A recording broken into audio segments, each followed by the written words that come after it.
Jerônimo Galete, fotógrafo em Ipuaçu, capturou várias imagens do misterioso círculo encontrado nas terras da família Trentin, a 5 quilômetros da lavoura dos Biasotto. Os vizinhos notaram o círculo e eu achei muito estranho mesmo. Se foi alguém que fez, planejou muito bem. Disse Galete que estava acompanhado de várias pessoas, as quais afirmaram ter medido o círculo passo a passo e confirmaram que o diâmetro do segundo círculo, na lavoura de trigo, também era de aproximadamente 19 metros, além de as demais características serem idênticas. Ivo Luiz Doll, fotógrafo e diagramador do jornal Gazeta Regional, é ufólogo e garante que círculos muito semelhantes aos encontrados em Ipuaçu podem ser vistos em fotos postadas em vários sites, como o da revista UFO ou no Google, com o nome de círculos ingleses, agroglifos ou crop circles. Por enquanto, os sinais não comprovam que o causador destes fenômenos foram os UFOs, mas o editor da revista UFO, A.J. Gevaert, está no local investigando o caso e em breve terá uma resposta para o fato. Até o presente momento não surgiram testemunhos de objetos estranhos sobrevoando a área. Mas, por outro lado, também não há como provar que algum tipo de máquina ou fenômeno meteorológico tenha capacidade para abrir em pontos isolados no meio de lavouras 2 círculos praticamente idênticos, sem deixar nenhum outro rastro a não ser em plantas de trigo e triticale acamadas como que com as mãos pela sua homogeneidade. Descargas eletromagnéticas oriundas do Sol podem ocasionar esse tipo de fenômeno. Há uma diversidade de fenômenos que podem levar a testemunhos diversos a respeito de um fenômeno. Exemplo disso é o da inversão térmica.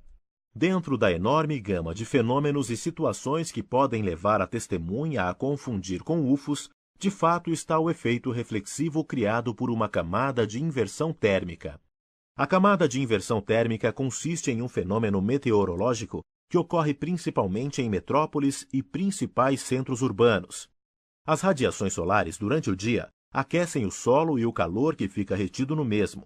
Já durante a noite, irradia-se, aquecendo as camadas mais baixas da atmosfera.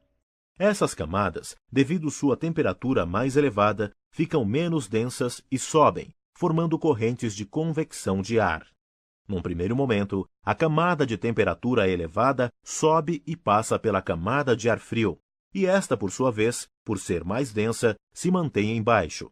Diante disso, se forma uma camada de ar frio embaixo, uma camada de ar quente no meio e a razoável altitude, e finalmente outra camada de ar frio acima da quente e a grande altitude. A camada de ar quente acaba servindo como uma espécie de capa, que não deixa, por exemplo, que os gases poluentes e tóxicos passem para as camadas mais altas da atmosfera. A isso se dá o nome camada de inversão térmica. Essa capa da camada de inversão térmica tem também a capacidade de reflexão e refração de raios luminosos. Quando o ponto de vista do observador está por baixo dessa camada de ar quente, os raios de luz de corpos situados na superfície passam através da camada de ar frio inferior, atingindo a camada de ar quente superior. Ao atingir a camada mais quente, sofrem refração e reflexão, sendo que parte deles é refletida para baixo. O observador acredita ver no céu uma imagem que realmente se encontra na superfície.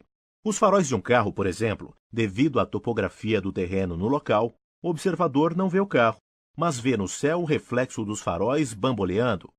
Esse fenômeno ocorre geralmente nos dias frios do inverno, onde a formação de frentes frias é maior. Quando há deslocamento horizontal dos ventos, a camada de ar frio é carregada e a camada de ar quente desce, extinguindo o fenômeno da inversão térmica.